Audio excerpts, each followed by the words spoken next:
Voilà un sujet fort, voilà une bande-annonce forte. Pourquoi Hitler a voulu tuer les Juifs? C'est le thème de notre synagogue d'aujourd'hui. Bonjour à tous et bonjour à toutes. On est déjà à plus de presque 110 déjà et puis ça va continuer à arriver. Très heureux de vous retrouver pour ce nouvel épisode, pour ce nouveau numéro de la synagogue raélienne avec Léon Mellul, notre grand rabbin raélien. C'est une production du mouvement raélien qui est traduit en trois langues, en italien, en anglais et en espagnol. Donc bienvenue à tous et bienvenue à toi Léon. Bonsoir Léon. Bonsoir Xavier. Bon, Bonsoir à tous. Léon, il y a une promesse à travers cette bande-annonce, à travers cette synagogue aujourd'hui. On a envie de savoir, est-ce qu'on va apprendre des choses aujourd'hui qu'on ne savait pas? Et puis on a envie de te poser la question directement, quoi. Pourquoi Hitler a voulu tuer les Juifs? Et pourquoi on en parle dans la synagogue raélienne? Est-ce que ça a un lien? Est-ce que ce qui s'est passé pendant la guerre a un lien avec les temps d'aujourd'hui, avec la venue de Raël sur Terre? Est-ce que ça a un lien avec les messages raéliens? Bien sûr, cher Xavier, que ça a un lien et un lien très fort. Et la raison pour laquelle Hitler a voulu tuer les Juifs, c'était pour éviter la naissance de Raël. Car il est écrit d'après les prophéties, d'après tout ce qui est les secrets de l'Église qu'on pourrait apporter aujourd'hui et qu'on va découvrir ensemble. Pourquoi Hitler voulu tuer les Juifs avec la complicité, bien sûr, et la bénédiction de l'Église du temps de Pie XII? Et bien plus que ça, et pourquoi a-t-il utilisé la svastika pour la faire haïr au peuple juif? La svastika qui est un symbole de paix et d'amour et qui représente l'infini dans le temps, qui vient du Tibet. Et donc il y a un lien dans tout ça et c'est extraordinaire parce que ça fait déjà quelques années que je travaille là-dessus et j'arrive de plus en plus à la conclusion que bon, nous sommes à une époque charnière de l'histoire de l'humanité et bien sûr la raison pour laquelle Hitler a voulu éliminer tous les juifs, c'était pour éviter la naissance de celui qui détruira l'Église catholique, qui démystifiera les religions et qui est là pour un message de paix, d'amour et de fraternité, pas pour changer la Torah, pas pour changer un iota de la Torah, mais pour apporter une nouvelle vision de celle-ci adaptée à notre époque. Alors quand tu dis ça, Léon, il y a deux choses. On ne peut pas s'empêcher, quand tu parles de ça, de penser aux épisodes 2000 ans en arrière et plus avant, avec le pharaon et l'histoire de Moïse. On ne peut pas s'empêcher de penser à Hérode du temps de Jésus, qui fit également tuer les enfants juifs. Mais tout de suite, on ne peut pas s'empêcher de se mettre à la place de la personne qui nous rejoint, là, comme ça, pour la première fois et qui reçoit à brûle pourpoint, Hitler a voulu tuer les Juifs pour empêcher la naissance de Raël. En, en 2-3 minutes, peux-tu nous donner une perspective des temps dans lesquels nous sommes en train de vivre? Parce que la philosophie raélienne se veut spiritualiser la science et démystifier les religions. Alors on va beaucoup parler ce soir de religion, certains mots qui pour certains peuvent paraître un peu mystiques ne le sont pas et nous sommes là pour les démystifier, des mots comme prophète ou autre, donc nous sommes là pour ça. Quand tu dis que Hitler a voulu tuer les juifs pour empêcher la naissance de Raël, euh, qu'est-ce que ça veut dire quoi? Qui est Raël quoi? Qui est Raël? Ben on va commencer un petit peu à aller un petit peu plus loin là-dessus. Comme on le sait, dans le temps de Moïse, quand le pharaon de l'époque a su qu'il y avait un libérateur qui allait naître en Égypte pour sauver ou libérer le peuple juif, à ce moment-là, il a ordonné qu'on tue tous les enfants nés mâles parmi les juifs.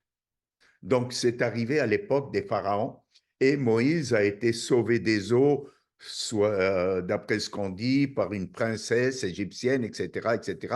Mais on ne va pas parler de tout le processus parce qu'il y a plusieurs Oui, bien versions sûr. aussi, et j'en ai la mienne.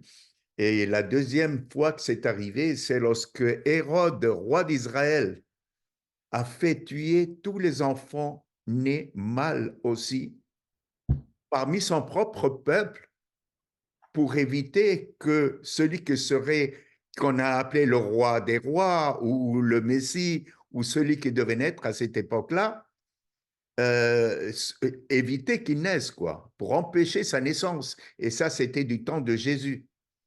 Et la même histoire s'est produite pendant la Deuxième Guerre mondiale et même un peu avant, qu'il y a eu ce massacre des Juifs lors de la Shoah, c'est qu'il y avait une raison pour laquelle Hitler a voulu tuer les Juifs et c'était pour empêcher la naissance de Raël. Et là, c'est très important qu'on travaille là-dessus et qu'on y pense. Ce ne sont pas des affaires que j'amène c'est des affaires que j'amène à réflexion. Parce que bien sûr, on n'a pas des preuves tangibles, ni que Pharaon a voulu tuer Moïse, ni que Hérode a voulu tuer non plus Jésus, ni que Hitler a voulu tuer Raël. Mais on peut comprendre parmi les époques, parmi les éléments que nous allons apporter, que c'est quelque chose une éventualité qui est arrivée et que sans doute elle a été faite dans ce but-là. Et on va avancer et on va voir par nous-mêmes, par la réflexion que nous allons apporter là-dessus, l'importance de se rendre compte du pourquoi. Et là, on y va dans le vif du sujet. Donc dans toutes les traditions, enfin les traditions, donc tradition juive, il y a eu Moïse, il y a eu Jésus. Aujourd'hui, on est dans des temps spéciaux et les écrits, les anciens écrits sont là pour nous le rappeler. Quelles que soient les traditions, quelles que soient les traditions, quels que soient les mythes, quelles que soient les religions, on sait qu'on est à une époque particulière où les chrétiens attendent le paraclet, les juifs le Messie, etc. Et ce que tu dis, tu penses que Hitler, son entourage, on peut pas s'empêcher non plus de penser à ces films là, Indiana Jones, où on voit les nazis, et on le sait, Hitler à travers, il y avait Himmler aussi, qui était très assidu des anciennes traditions, qui allait chercher, il me semble, qu'ils allaient vraiment aller, qui étaient à la recherche de l'Arche d'Alliance, d'anciennes reliques. Il y avait toute une partie mystique chez les nazis. Mais tu penses que Hitler était au fait, Hitler et son entourage, et les nazis étaient au fait de la naissance, de la venue du dernier Messie, quoi. Bien sûr, Xavier, que oui. Parce que d'après ce qu'on voit dans l'histoire, non seulement ils étaient à la recherche, c'était des groupes mystiques, le groupe de Tulé, comme on les appelle, et tous les Himmler et les autres étaient un groupe qui cherchait le mysticisme. Et d'ailleurs, on dit que même ils avaient fait des genres de soucoupes volantes, etc., etc. Donc, ils connaissaient l'histoire, ils savaient qu'est-ce qui allait arriver et ils voulaient changer la face de l'histoire. Et c'est ça qui est intéressant, c'est parce que pour quelles raisons ont-ils voulu changer la face de l'histoire? Pour quelles raisons ont-ils voulu éviter la naissance du Messie? Et là, on peut aller à la première vidéo où on peut continuer avec les Ouais. questions. S'il y en a une autre avant Et de... ouais, juste avant de passer cette vidéo, il me semble, il y a une chose peut-être importante, et comme tu disais, aujourd'hui, on amène à questionnement et certains éléments. Donc, on va amener certains éléments là qui sont vraiment intéressants. Mais on dit Hitler voulait tuer Raël, voulait tuer les Juifs parce que c'était la venue de Raël. En fait, on dit Raël, mais en fait, même s'ils connaissaient pas le nom de Raël, quoi, on sait, en fait, on savait, les initiés savent qu'on est dans des temps spéciaux. On est dans cette fameuse 666e génération, où les choses ne passeront pas sans que tout soit accompli. Il y a des textes anciens, les textes de l'Apocalypse, où on parle le chiffre du diable, tout ça, toutes ces choses-là. On sait qu'on est à une époque spéciale, et sûrement, en fait, et cela fait sens parce que cela fait sens tout ça, quoi. Donc, C'est l'époque comme tu dis, il y a, C'est l'époque de la ouais, révélation. Nous sommes dans les temps de ce qu'on appelle Apocalypse, qui ne veut pas dire destruction, mais révélation. Nous sommes dans des temps, à une époque charnière pour l'histoire de l'humanité. Soit on avance et on se tient la main ensemble, ou on va tous y passer. Et c'est ça la force et la raison de la venue du Messie ou de Raël, qui est le Messie, le dernier envoyé des Elohim. C'est la raison pour laquelle il est là aujourd'hui. Et c'est pourquoi on a voulu éviter sa naissance, pour empêcher ça, parce que cette révélation avec la technologie actuelle, avec l'intelligence artificielle, d'après tous les écrits, tous les textes, tout ce qui a été, tous les manuscrits qui ont été lors de la destruction du deuxième temple, qui ont été emmenés à Rome, la destruction du deuxième temple par les Romains, et qui ont été amenés à Rome, le Vatican sait très bien que la fin de l'Église est proche et que celui qui était annoncé pour mettre fin à l'Église allait naître à cette époque. Donc aujourd'hui, ils savent tout ça. Et même à ça, je pourrais même aller plus loin lors de notre entrevue, de notre synagogue, pour expliquer aussi quel est le but de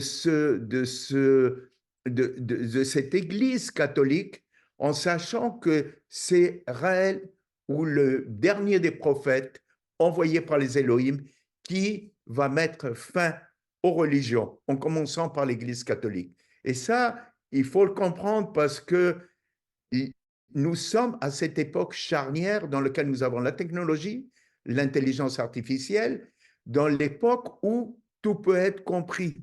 Et à cette époque où on peut dire, bon, ben, arrêtons de croire, ouvrons nos yeux, nos oreilles, et essayons de comprendre ce qu'on nous a enseigné et voir par nous-mêmes, posons-nous la question, et tout ça, ça nous mène où? Est-ce qu'on va finir par comprendre, ou on va continuer à croire aveuglément à ce qu'on nous a enseigné? Et aujourd'hui, ce qu'on nous a enseigné, c'est très bien, c'est ce que nos parents savaient, c'est ce qu'ils leur ont transmis, c'est ce qu'ils nous ont transmis. Mais aujourd'hui, la technologie peut expliquer tellement de choses, tellement de facteurs, tellement d'effets scientifiques. Et comme il est écrit dans les messages que les Elohim ont donnés à Raël le 13 décembre 73, cette génération ne passera pas avant que tout ne soit révélé. C'est-à-dire que déjà à notre époque, à l'âge que nous avons, si cette génération ne passera pas, ça veut dire que c'est très proche.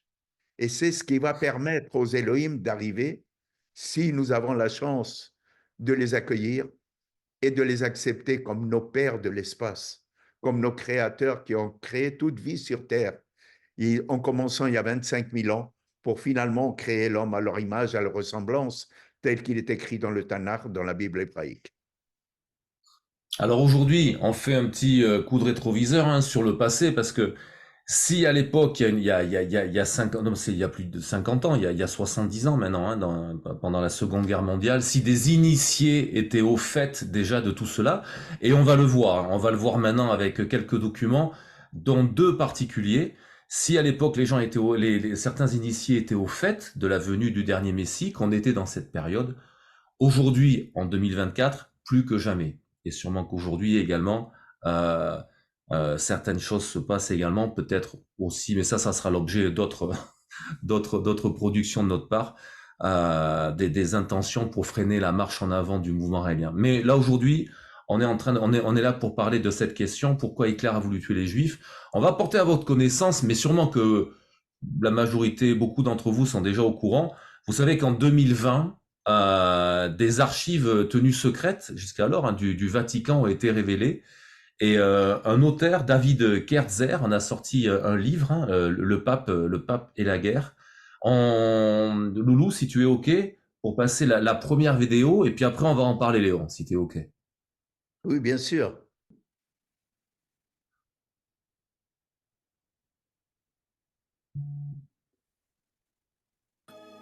Something else also paralyzes the church. The Catholics are not hugely fond of the Jews, and this is nothing new. Tout toute l'Église a été coupable, les catholiques, coupables d'un anti-judaïsme qui n'est pas donc un antisémitisme, parce qu'il ne touche pas du tout à la biologie. Là, il ne s'agit pas du tout de racisme. Il s'agit d'un ressentiment, d'un mépris, d'une concurrence que les chrétiens ont parfois violemment, parfois brutalement, exercé à l'égard des Juifs depuis 2000 ans.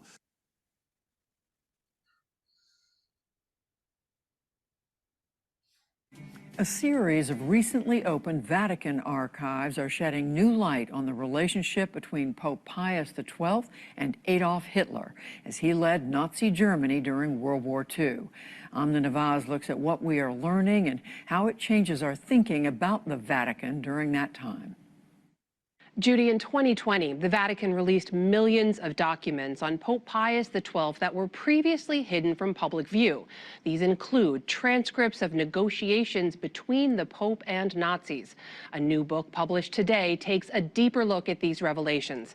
Historian David Kurtzer is the author of that book. It's called The Pope at War: The Secret History of Pius XII, Mussolini, and Hitler.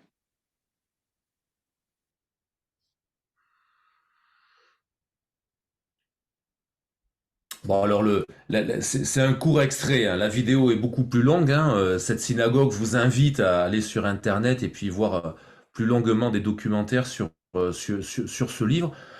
On voit clairement, bon là c'est des archives qui sont sorties en 2020, hein, 60 ans après les événements quand même, qui démontrent le lien fort entre Hitler, le pape Pie XII et Mussolini, avec cette volonté d'éradiquer le peuple juif et toute l'aide qu'a apporté le Vatican par rapport à cela. Encore une fois, Léon, le lien avec notre histoire.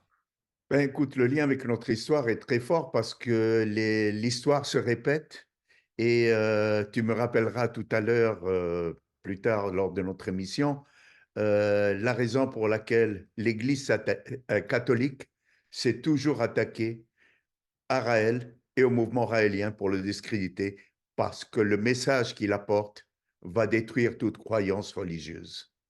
Et ça, c'est quelque chose de très fort parce qu'on arrive à cette époque charnière, comme j'ai dit tout à l'heure, dans laquelle tout va être révélé. Et cette révélation va faire beaucoup de mal parce que, bon, beaucoup de mal, pas pour nous, mais pour ceux qui sont des croyants, qu'il va falloir supporter, qu'il va falloir aider. Parce que la plupart des croyants, bon, ben, ils croient en Dieu, ils croient en l'âme, ils croient en Jésus, ils croient en Moïse, ils croient en ce qu'on veut. Mais à un certain moment, cette croyance, par les révélations actuelles, par tout ce qui est en train de ressortir, par la science, par la technologie, par le clonage, par plein de choses qui sont en train de nous arriver dessus, aujourd'hui, ben, cette révélation est très importante et il faut qu'on ouvre les yeux des gens. Et bon, ben, écoute, ceux qui ont des yeux verront et ceux qui ont des oreilles entendront. Mais aujourd'hui, nous sommes prêts à y aller de l'avant et à informer, car nous ne sommes pas là pour convaincre qui que ce soit, mais pour informer tout simplement. Et toi, Léon, qui connais bien la communauté juive, qu'en disent les Juifs? Oh ben, tu sais, les Juifs, c'est, comme je dis souvent, comme Yahvé drame, a quoi. dit, comme Yahvé lui-même a dit par rapport au peuple juif, mon peuple est le peuple en Ukraine.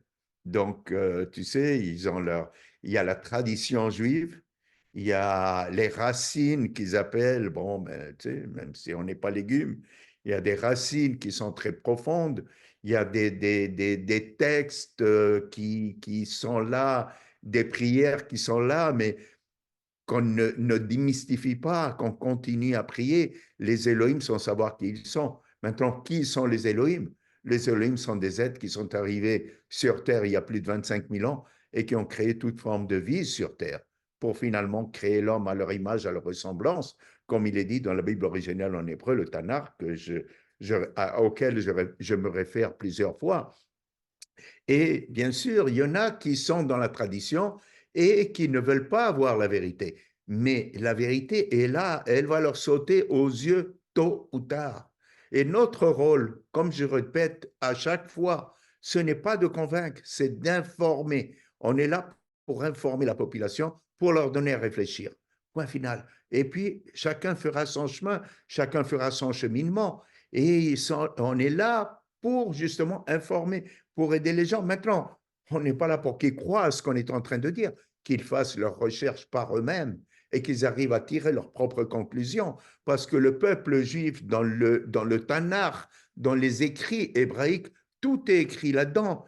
Et quand je fais des conférences, des interventions ou des entrevues, je sors toutes ces preuves-là qui sont irréfutables. Aujourd'hui, on ne peut pas venir s'asseoir devant moi et me dire que les Elohim est un Dieu unique et immatériel, parce que ce n'est pas vrai. Aujourd'hui, je sors de plus en plus d'éléments qui prouvent le contraire. Les Elohim sont une civilisation extraterrestre qui nous ont créés à leur image. Et non pas un Dieu. Il n'y a jamais eu de Dieu. Ceux qui parlent pour Dieu, ceux qui comprennent pour un Dieu, c'est l'infini. Et l'infini, c'est ce qu'on appelle en hébreu En Sof, qui veut dire qu'il n'y a pas de fin. Et s'il n'y a pas de fin, il n'y a pas eu de commencement non plus. C'est ça qu'il faut comprendre aujourd'hui. Mais bon, écoute, on peut pas convertir les gens à ce qu'ils ne veulent pas entendre et on ne peut pas leur faire comprendre ce qu'ils ne veulent pas comprendre. Donc, nous, on va de l'avant et puis les temps travaillent pour nous. Parce que entre maintenant et 2035, nous allons accueillir les Elohim. Et ce serait dommage. Ceci, on en a beaucoup parlé et on invite ceux qui nous écoutent, et à la fois ce soir et en replay sur la chaîne YouTube de cette synagogue. On a tout un épisode là-dessus, qui sont les Elohim de la Bible, où tout cela a été développé. Pour revenir à la question centrale de notre synagogue aujourd'hui, pourquoi Hitler a voulu tuer les Juifs? Donc du coup, on voit avec ces archives qui sont sorties en 2020, il y a juste 4 ans, qui viennent, ça se savait déjà, mais là, comme la journaliste le disait, ce sont des millions de documents, quoi, qui attestent le lien entre, alors Hitler et son état-major, bien sûr, c'est pas que Hitler, quoi, Hitler et son état-major, et le Vatican, pour aider, accompagner en fait la destruction du peuple juif. On se rend compte, comme tu nous as dit tout à l'heure, que ça s'est passé du temps de Moïse, que ça s'est passé du temps de Jésus. Ça n'est pas parce que ça s'est passé à l'époque que les Juifs en ont pris conscience et ont reconnu le Messie à ces époques-là, puisque cela ne les a pas empêchés de ne pas les reconnaître. Jésus a été, on connaît la fin de Jésus. Aujourd'hui, Raël n'est toujours pas reconnu en Israël, ça n'empêche pas cela, mais en tout cas, il y a des fortes similitudes. Et ce qui est intéressant, Loulou, si tu es prêt, on va passer là. Alors du coup, on va sauter les 2 photos. On va passer à la quatrième, à la deuxième vidéo. Parce qu'on a ces archives du Vatican de 2020, et en même temps, mais peut-être l'avez-vous déjà vu, on a pris des extraits d'un reportage qui est passé sur RMC Découverte, sur la prophétie des papes. Cette prophétie, ce texte, alors je l'ai noté, l'Ornamentum Deco Seclefix, ce fameux texte qui date de plusieurs siècles, qui vient attester, et les papes sont au fait, et le clergé est au fait de cela, qui viennent attester la fin de l'Église, qui viennent même annoncer que le pape François serait le dernier pape, et que nous sommes bien dans les temps messianiques. Donc, Loulou, si tu veux bien passer la vidéo, et puis Léon, nous donner ton éclairage là-dessus, quoi. L'Église catholique guide aujourd'hui plus d'1,2 milliard de croyants à travers le monde. Mais personne n'a encore réussi à percer les mystères du Vatican, cet État indépendant, au lieu de l'Église, au lieu du secret. Un texte écrit il y a plusieurs siècles pourrait bien changer la donne. La prophétie des papes. Une prophétie qui semble avoir été au cœur du pouvoir du Vatican. Une prophétie que l'Église semble cacher au monde entier depuis des siècles.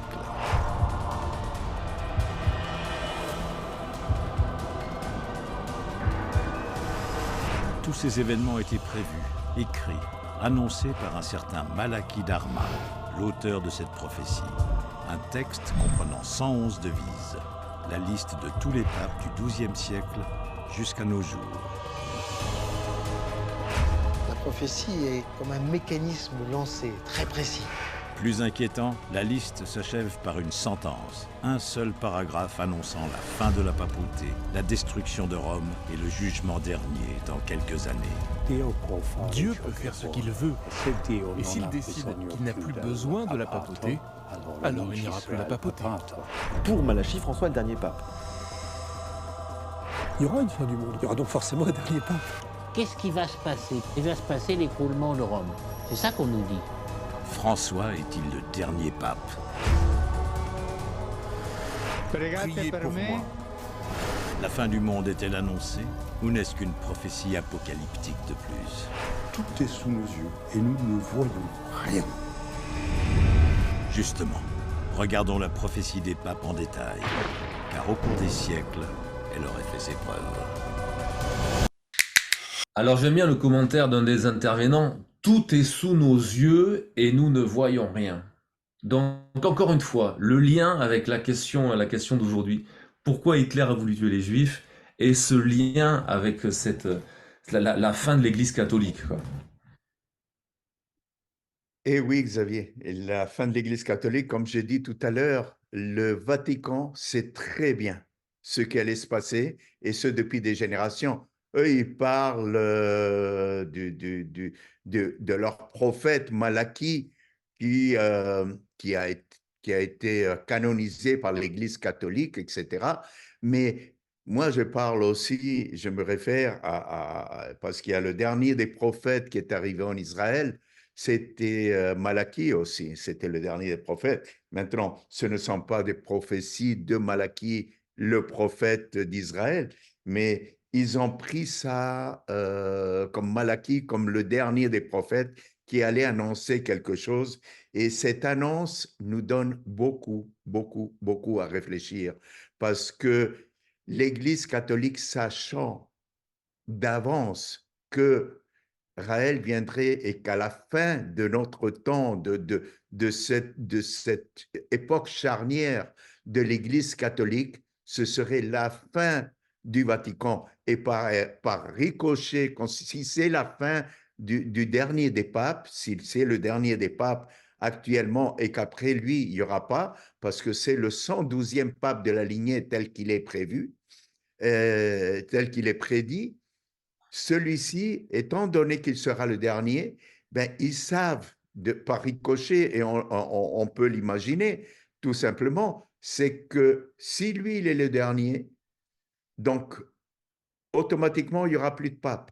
S'il n'y a plus de pape, le Vatican va tomber. Et si le Vatican tombe, c'est l'Église catholique, la religion catholique qui va s'écrouler. Et il y a une phrase dans le Zohar en araméen qui dit ne carpe de Rome. Ça veut dire que Rome sera détruite. Et on ne parle pas de la ville de Rome elle-même. La Rome, c'est le Vatican. Le Vatican va s'écrouler. Ça veut dire que ce n'est pas nécessairement qu'il va brûler, mais quand on dit que le Vatican va brûler, c'est la religion catholique qui tire à sa fin, parce que tout va être révélé. Et c'est là que nous devons accompagner les gens et leur faire voir que ce que certains, c'est devant nos yeux et qu'on ne voit pas. C'est là qu'on doit... Et la même chose pour la svastika. Pourquoi Hitler a pris cette svastika chez les Tibétains et l'a amenée? Ne serait-il pas pour faire haïr ce symbole qui est un symbole de paix et d'amour au peuple juif? Ce symbole qui est le même symbole que les Elohim, l'étoile de David avec le svastika à l'intérieur, qui représente l'infini dans l'espace et dans le temps, qui est le symbole de l'infini. Est-ce que ce ne serait pas la raison par laquelle Hitler a voulu faire haïr le svastika aux Juifs pour ne pas que ce symbole puisse être unifié encore une fois? Et d'ailleurs, c'est incroyable parce que ce qui est complètement fou, c'est que, comme le dit cette personne-là, c'est sous nos yeux, hein, les choses sont sous nos yeux et personne ne les voit. Là, tu parles du symbole, hein, du symbole de la svastika, du symbole de l'étoile juive. Et c'est fou, quoi, ce lien-là pendant la guerre entre cette croix gammée, là, cette svastika, et puis la destruction du peuple juif représentée par l'étoile de David.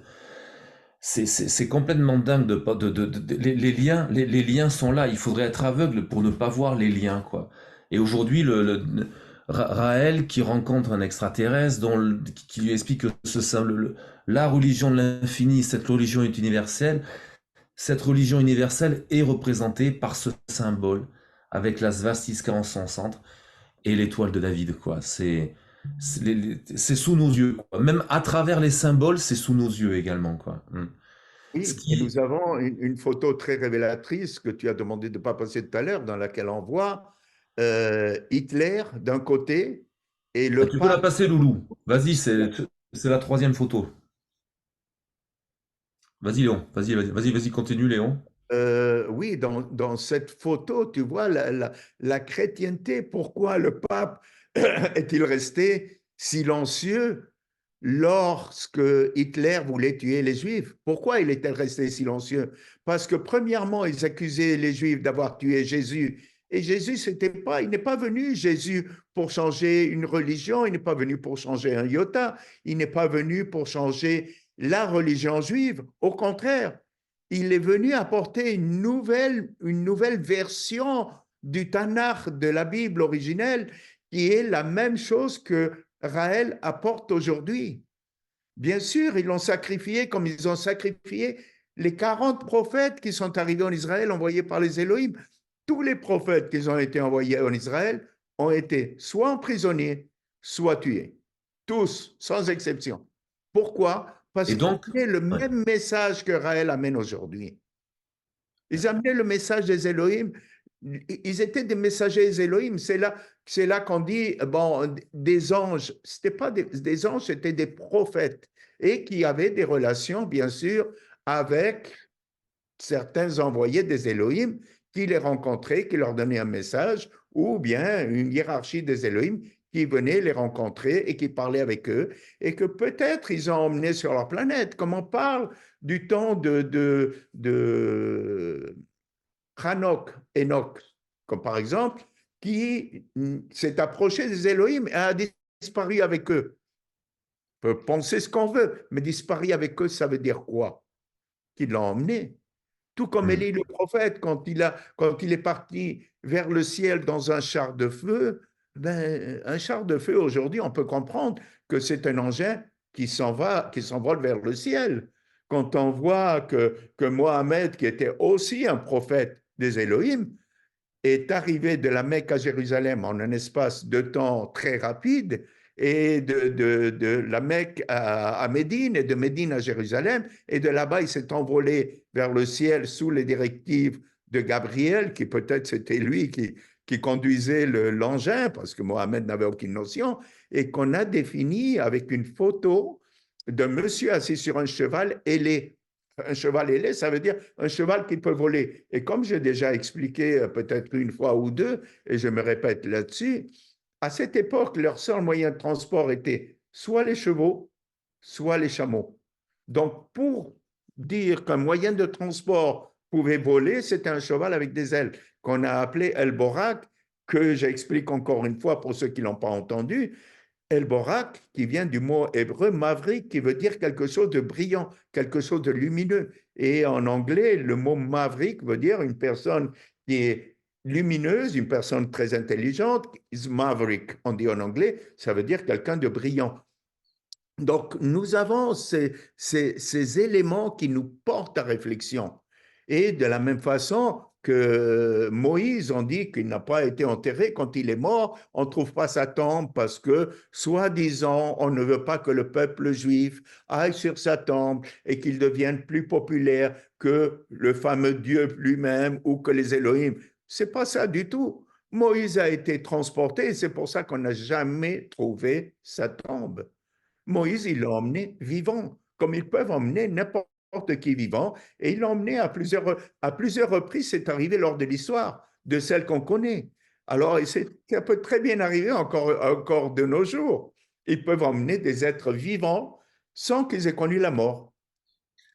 En tout cas, par rapport au sujet qui nous intéresse ce soir et par rapport aux éléments qui sont présentés là ce soir, comme tu le dis, on ne peut pas s'empêcher de penser et puis de voir, puisque c'est sous nos yeux, que l'Église catholique et que le Vatican a été plus que complice des nazis, hein, de Hitler et des nazis, pour perpétrer, accompagner ce génocide. Et la question, c'est pourquoi? Et on a tenté d'amener quelques éléments, quoi. Encore une fois, pourquoi? Ben, la fin de l'Église, la venue du dernier Messie, les temps qui changent, et l'Église qui voit sa faire annoncer et qui essaie par tous les moyens de l'empêcher.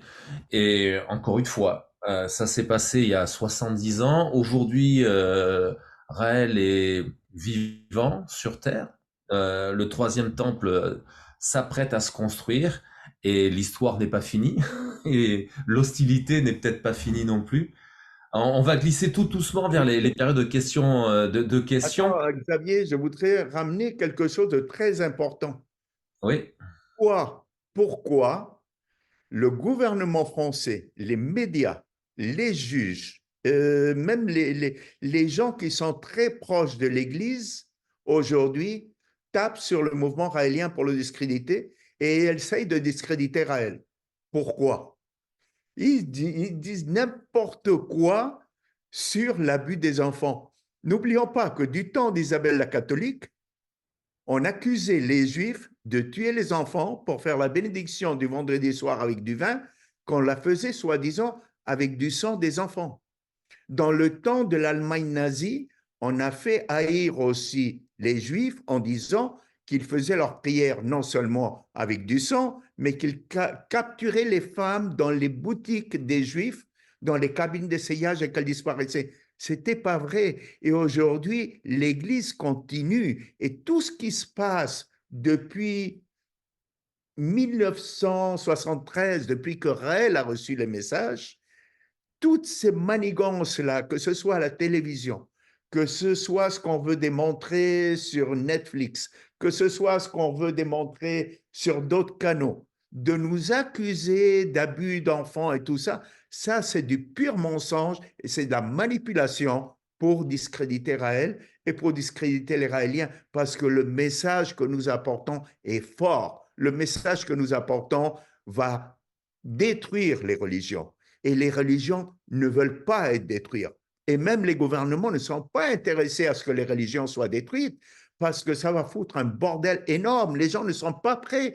On ne nous a jamais prévenus que nous avons été créés par une civilisation extraterrestre et ça va sortir tout de suite. Ça va sortir maintenant. Ça va sortir avant la fin de notre époque. Ça veut dire dans les prochaines années, ça va être évident, et ça va être clair pour tout le monde que les Elohim sont une civilisation extraterrestre et ils vont revenir et il va y avoir de plus en plus de signes dans le ciel qui vont faire voir que Raël est le dernier des prophètes. Et les Juifs le savent. Et même te disent, bon, nous, on veut construire le troisième temple, qui est l'ambassade demandée par les Elohim.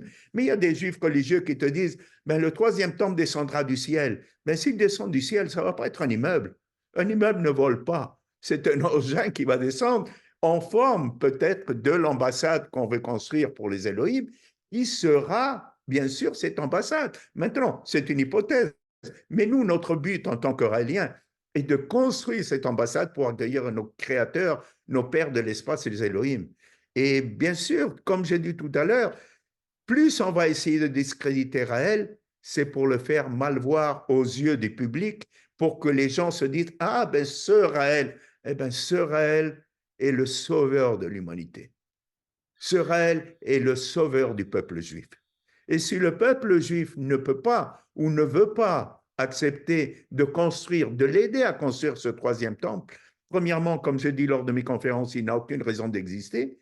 Et c'est la raison pour laquelle ils ont retrouvé leur pays. C'est pour aider le Messie à construire ce troisième temple et à accueillir nos pères de l'espace, tout comme Salomon a voulu construire le premier temple et Hérode a construit le deuxième. Mais ce n'était pas un temps où les gens pouvaient comprendre. Aujourd'hui, nous sommes à cette époque où les gens peuvent comprendre.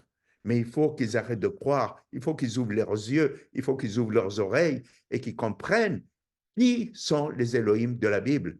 Et Cyril, en 1973, quand il a reçu ce message, qui a fait tant de demandes à Israël, on l'a fait 7 fois et j'ai vécu en Israël et j'ai été là-bas pendant 18 ans. Mais aujourd'hui, on peut comprendre. Là, il y a quelque chose qui me fatigue parce qu'il y en a qui te disent « Ah oui, Israël a tout inventé ».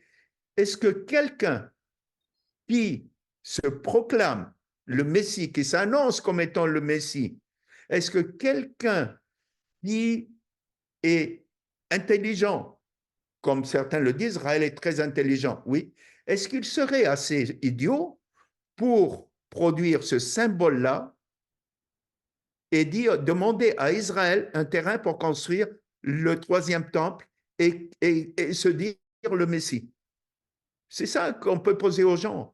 C'est ça. Et posez-vous la question. Lisez le message que les Elohim ont donné à Israël. Ils sont gratuitement, on peut les télécharger gratuitement sur notre site raël.org et vous tirez votre propre conclusion, mais posez-vous la question. Et si c'était vrai? Et si c'était vrai?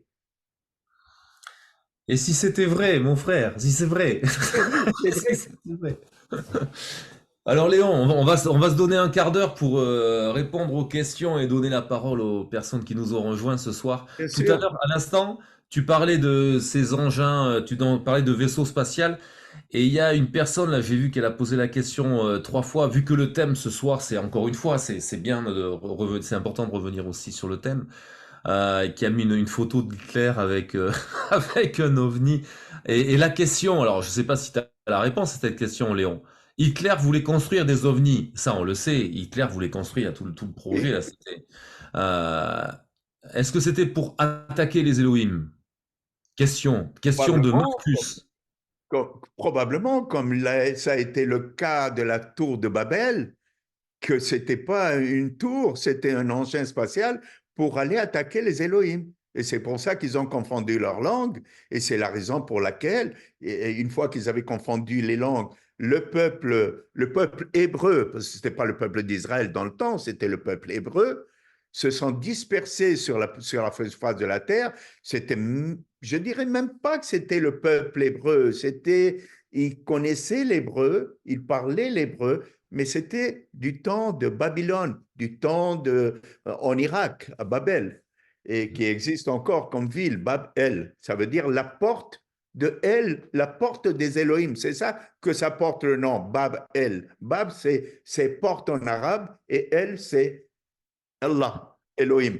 Donc, on peut comprendre que de là, quand ils ont dispersé quand ils ont changé leur langue, que personne ne pouvait se comprendre, il y avait juste des petits groupes qui se comprenaient entre eux, mais pas la majorité. Donc, chacun parlait sa langue, et c'est quelque chose de très sympa. Ce qui est arrivé, c'est qu'il y en a plusieurs qui sont partis vers les côtes irlandaises. Et quand ils sont partis vers les côtes irlandaises, les côtes écossaises, etc., il y en a qui sont arrivés et ils ont vu des cabanes de pêcheurs. Or, une cabane en hébreu, il y a la fête des cabanes, comme on le sait, qui est la Pentecôte. Cette fête-là, on appelle ça en hébreu Sukkot. Sukkot veut dire une cabane. Et quand ils ont vu ça, eux, ils parlaient déjà l'anglais ou ils comprenaient l'anglais parce que les Elohim avaient changé leur langue, les avaient mélangés un peu, et ils se rappelaient du mot hébreu Sukkot, et parlant l'anglais, ils disaient land en anglais, c'est terre. C'est pour ça qu'ils ont dit Sukkot land. Et c'est pour ça qu'on a appelé Scotland. Et c'est là que ça vient le mot Scotland, l'Écosse. On peut interpréter mille et une affaires, mais il y a des faits qui sont là, qui sont devant nos yeux. Alors ouvrons les yeux. Alors on va prendre une question. Est-ce que on peut ouvrir le micro de Adjira? Adjira a posé. Comme ça, Adjira, on va te donner la possibilité d'activer ton micro et de poser ta question directement à Léon. Adjira, vous la voyez, vous, est-ce que c'est possible? Merci déjà à l'équipe technique là, qui nous aide avec Mariella, Loulou et Max. Vas-y, Adjira, à toi. Oui, bonsoir à tous. Je suis en train de chercher ma question parce qu'il y en a plusieurs qui défilent. C'est tu dis que Hitler était juif. Oui, je me pose la question parce qu'il me semble que Hitler était juif et comment se fait-il qu'il s'est attaqué aux juifs, hormis le fait que c'était pour empêcher la naissance de Maitréa, mais comment se fait-il qu'il s'est attaqué aux juifs? Et là, je saisis pas. On n'a aucune preuve comme quoi Hitler était juif. Il y a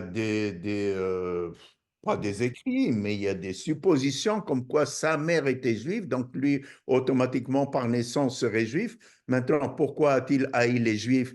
Premièrement, il faut se dire une chose, c'est que l'Allemagne était ruinée. Donc là où il pouvait tirer de l'argent, c'était l'argent des juifs. Et bien sûr, en s'alliant avec l'Église catholique, et Pie XII, c'était une vengeance de l'Église pour faire tuer des Juifs en même temps, parce que c'était l'idée, les Juifs ont tué Jésus.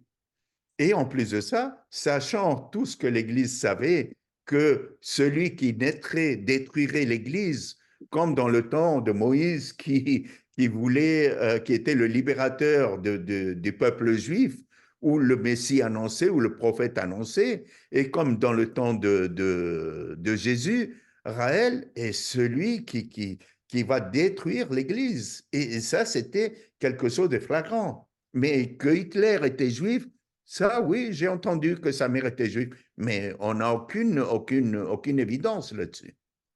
Merci, Léon. Pourquoi les a-t-il haïs? Va savoir. C'était pas une question de haïr, ils voulaient créer une race aryenne, prendre leur argent, ils détenaient le pouvoir financier, etc. Comme aujourd'hui, les Juifs détiennent le pouvoir financier aux États-Unis et dans le monde d'ailleurs. Mais bon, écoute, ne sont que des suppositions. Mais ça donne à réfléchir. Et aujourd'hui, on peut se poser beaucoup de questions à ce sujet. La manigance de l'Église est évidente et charnelle dans cette histoire et cette complicité avec Hitler. Et la même chose qu'il y a eu avec les Tibétains dans le temps du swastika pour le faire haïr aux Juifs. Tout ça, ça peut paraître des coïncidences ou des suppositions, mais mettons les choses 1 plus 2 plus 3 plus 4, faisons l'addition là, et on arrive peut-être à la même conclusion. C'est à vous de faire de tirer vos propres conclusions. Merci Adjira, merci Léon. On va passer merci Adjira pour ta question. On va passer la parole à Jean Régol. Jean Régol, qui rigole bien dans son coin. Bon, elle est trop facile, celle-là. On va ouvrir le micro à Jean Régol. Et le temps que cela se fasse au niveau technique, il y avait une question de Shana. Est-ce que la série de Raël sur Netflix suffira-t-elle pour amener l'évidence des Elohim et du dernier prophète sur Terre?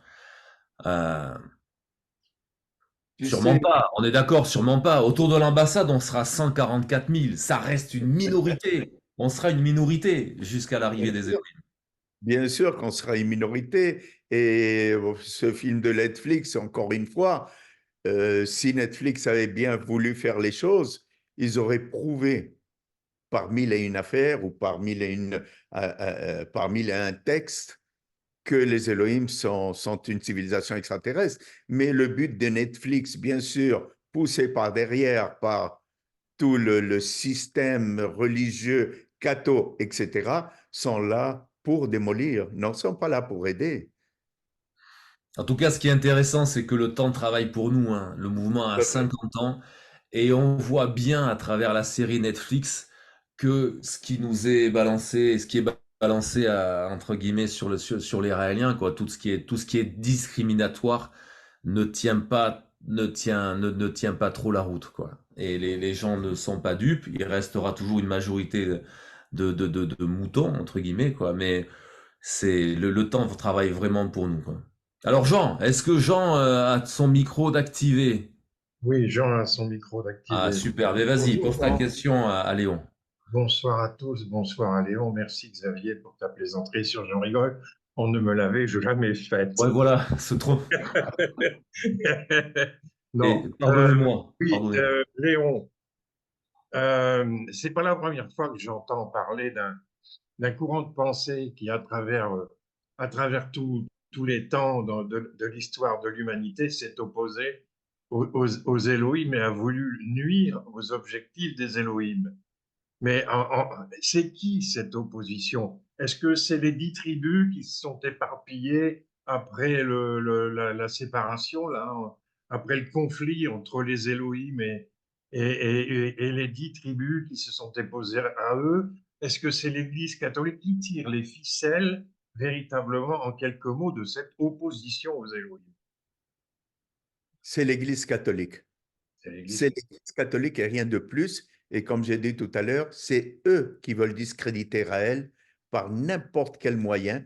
Et surtout, ce qui touche le plus aux gens, c'est toucher aux enfants. Mais aujourd'hui, quand tu prends ça et que tu analyses combien de milliers ou des millions ou des centaines de milliers de prêtres pédophiles il y a dans le monde.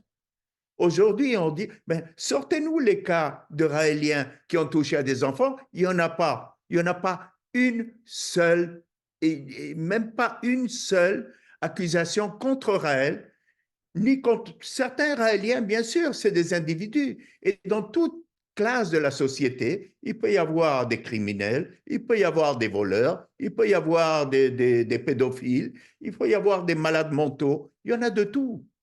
Et ce n'est pas parce qu'on est raélien qu'on est à l'affût, qu'on est préservé de ça. Nous, on accueille tout le monde dans la société. On n'est pas là pour juger. Mais le fait qu'on accueille les gens, quand on a quelqu'un, et on a déjà la preuve de tout ça, c'est qu'il y avait, lors d'un de nos stages au Québec, et il y a quelqu'un qui est venu et qui dit, moi, je suis pédophile.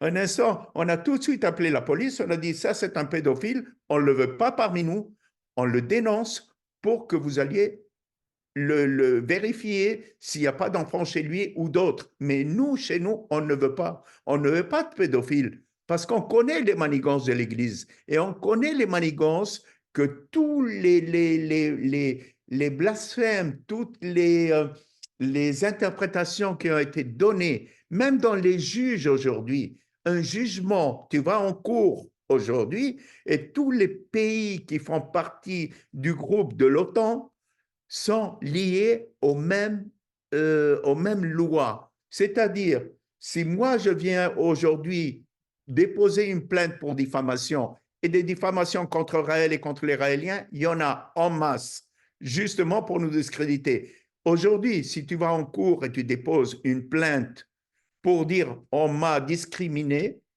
la cour te dit « démontrez que ça vous a causé préjudice ».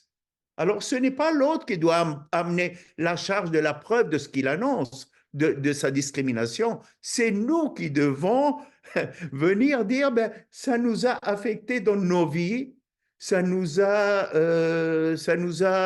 fait du mal, etc. etc. » Où est-ce que ça s'est vu, ça? Mais ça, c'est des lois de tous les pays qui font partie de ce groupe qui est géré par une mafia. Et nous sommes gérés par cette mafia. Et cette mafia vient toujours du pouvoir de l'Église. Et on a beau dire l'Église est dissociée de la religion, de l'État, ce n'est pas vrai. Ce n'est pas vrai. Et encore une fois, comme témoignait cette personne tout à l'heure dans la vidéo, les choses sont sous nos yeux, voilà, et on ne voit pas. Alors ce soir, on a essayé de voir un peu plus, grâce aux éclairages de chacun, et puis grâce à ton éclairage, Léon, et à ta connaissance des textes hébraïques et à ta grande expérience de diffusion auprès des communautés juives depuis maintenant plus de combien? Plus de 40 ans, hein, Léon? 6 ans. Bien, les amis, c'est la fin de cette synagogue. La prochaine sera sur le thème du Messia, ce sera quand? Ce sera fin mars, je crois. Et puis on va laisser le mot de la fin à Léon. Hein. Léon, un dernier mot, et puis on lance la bande-annonce de la prochaine synagogue. Et merci à tous, encore une fois, on le dit à chaque fois, de votre participation.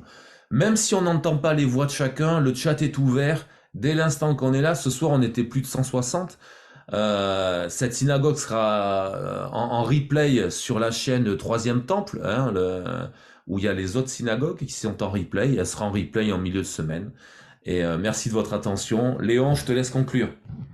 Tout d'abord, merci à toi, Xavier, d'animer ces synagogues raéliennes avec moi. C'est vraiment un plaisir d'être avec toi. J'adore tes questions, on est ensemble et je voudrais remercier aussi toute l'équipe technique qui permet que ces synagogues raéliennes soient faites chaque mois. Et on vous attend aussi pour la prochaine. Je voudrais remercier aussi les traducteurs et tous ceux qui ont participé, toutes les personnes qui viennent à nos synagogues raéliennes.